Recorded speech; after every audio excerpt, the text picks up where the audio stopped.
Well, Gary, Yeah. let me ask you. My area is the study of the Jesus tradition with regard to some of the mythicist claims, a Right. very Right. particular type of skepticism. Right. There are people at the lay level that would like, my pastor, my boss, is friends with a number of rabbis in the area. And he's friends with them. They're on great terms. He's even friends with some imams in the area. Sure. Uh, Sure. but they'll just say offhand, old or new, but especially new, if it's a rabbi, it's mythology. This is mythology. So what are some reasons why you don't think this is a particularly fruitful um, position to take with regard to interpretation of the New Testament data, primarily in the Gospels, but why you don't think this is a fruitful way of going? And we're not even going to the parallels yet. Just a general, Sure. this is mythology. Yeah. First of all, general comment. There is almost a total disconnect between popularists, Mm. whether Yeah. trained pastors, Oh, gosh. rabbis, imams, but if they're popularists, by that I mean they could be a scholar in their field, but they're not a scholar in ancient mythology and Right. things. Right. Or a more common kind, the often angry Jesus mythicist Yes. who people say teasingly still live in their parents' basements, all this. And sometimes Right. sometimes they claim to be scholars and nobody recognizes them at them. That view is probably here's the juxtaposition.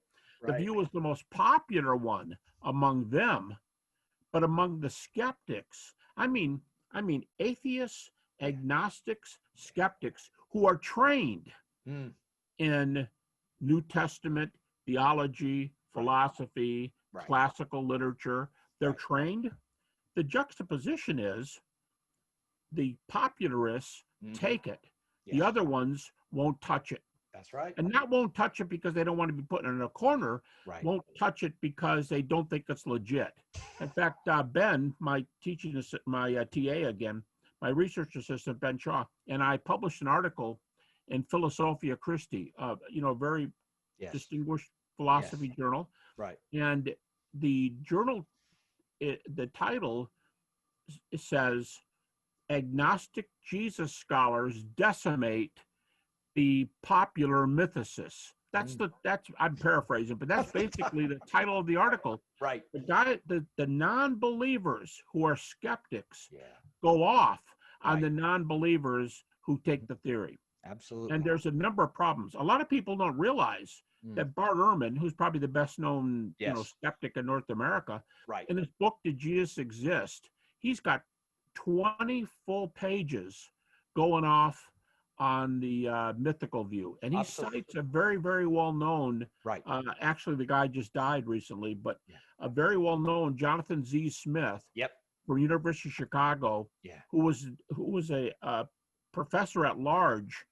Usually that title means you can kind of move around departments and teach whatever you want to. Right. But he was a specialist in history of religions. I believe his PhD was from Yale, I think. But Yep. and he did a very prominent dissertation against the mythology many years ago. He died, he was pretty elderly. Yes. And Ehrman paraphrases Jonathan Z. Smith, and it's a great one-liner. And to paraphrase Jonathan Smith myself, Smith says something like this. He says, in the ancient world, now this is mythology. These people may probably never lived, but in the ancient world, he says, there were stories of people who disappeared and came back, but they never died. Right. They died and didn't come back. Right. They did all kinds of other things and didn't return. But he said, what you don't have in the ancient world is somebody who was believed to have died and returned.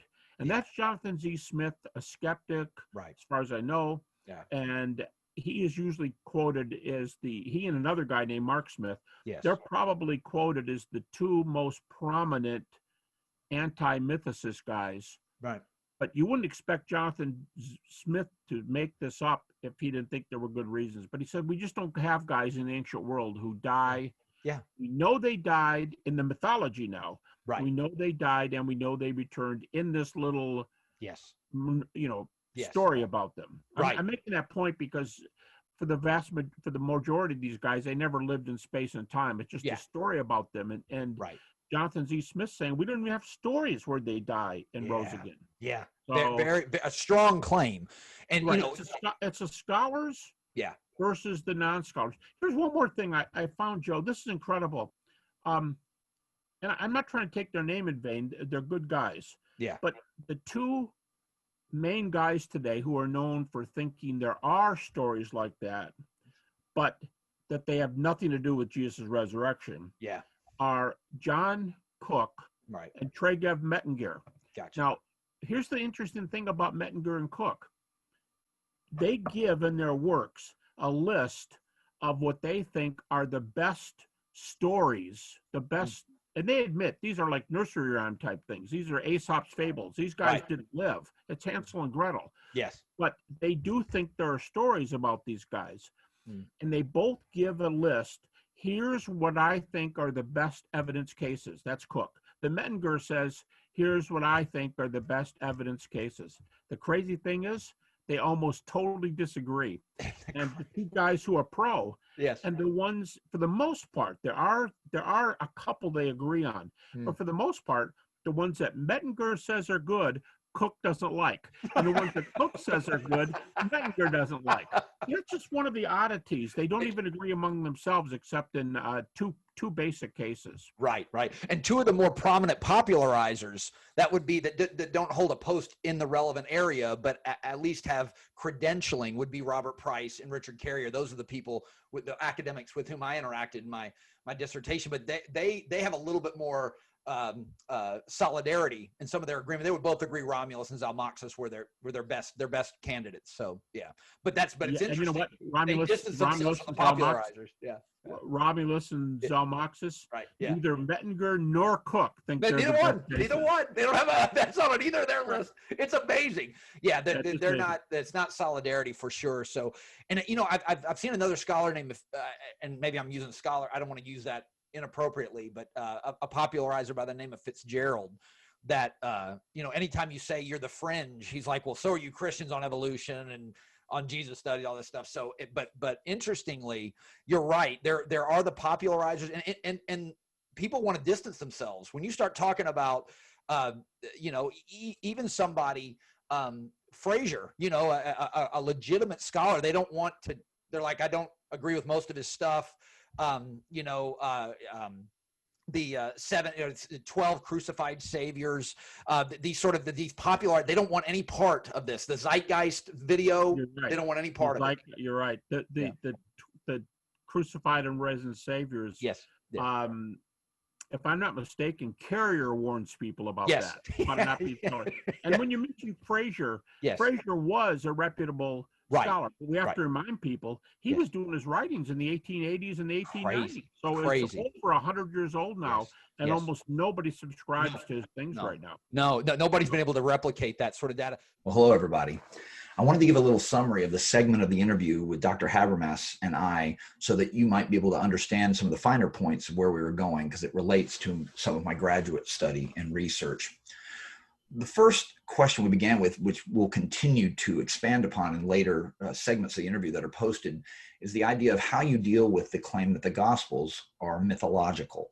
And therefore, this is a way of getting around the claims of Jesus on a life, the claims of fidelity, the claims of trust, the claims of what, you know, whether you believe or apply what he did and said during his time here on the planet. So Gary starts with that. Most people say that the Gospels are mythology, the Jesus story, the life and death of Jesus and resurrection, or mythology, are people that believe that and consider it fiction because of the supernatural elements in it. Now, Gary hasn't gotten to that yet, but he jumped straight to something that was relevant in my graduate research, which was the idea of parallels. So the minute you say that the Gospels are mythology, the very next question that comes logically is, well, where did the disciples get this idea of a dying and rising Savior? It certainly doesn't seem to be present in their Jewish theological belief system, which had a general resurrection, bodily resurrection of everyone at the end of time. So where do they get it? So the first place you look are there examples prior to Jesus's life, or the alleged time frame of Jesus's time on the planet, are there cultures outside of the Jewish culture that had this consistent pattern of a dying and rising deity or semi-divine hero? Most scholars have gone with the two Smiths he mentioned, J.Z. Smith, Ivy League comparative mythology expert, or Mark Smith, and said, no, there isn't. There are deities that disappear and heroes that disappear and sometimes return. Sometimes they take a visit to Hades and come back, but there's no dying and rising. And there's certainly not enough to constitute what we call a typos or a pattern, a strong enough. So this is the first question you ask. Is there a pattern of dying and rising saviors prior to the Jesus timeframe and other cultures from which the disciples could pick and choose examples when they put together their mythology about their Jewish itinerant preacher, Jesus of Nazareth? Most scholars say no. There are two scholars in particular that argue very, very vigorously for the fact that there is a type or a pattern of dying and rising saviors in other cultures prior to this moment in the Roman Empire. The two scholars that are mentioned in the video are Trigrave Mettinger, as well as David Cook. And both of them admit in their books that this is a minority position. The consensus position is not the one that they're a part of, but they're actually arguing against the scholarly consensus on this subject. And they argue quite rigorously for it, but they would say there's a type. And there are certain examples that are archetypes of this dying and rising pattern in other cultures besides the Jewish culture prior to the time of Jesus's alleged life. So what's interesting is those two experts that argue, Cook and Mettinger, both also say that even though there's a pattern of dying and rising, there's no being or beings in that pattern of religion and mythology prior to Jesus that would serve as a template that would match Jesus. There's nothing in their type or in their examples they offer that would constitute a plausible parallel from the disciples' perspective that they could pull the Jesus tradition and create their own version of this previous dying and rising God. So I wanted to give you that and just give you some summary and a hook to help you understand some of the details of what we were talking about in the interview.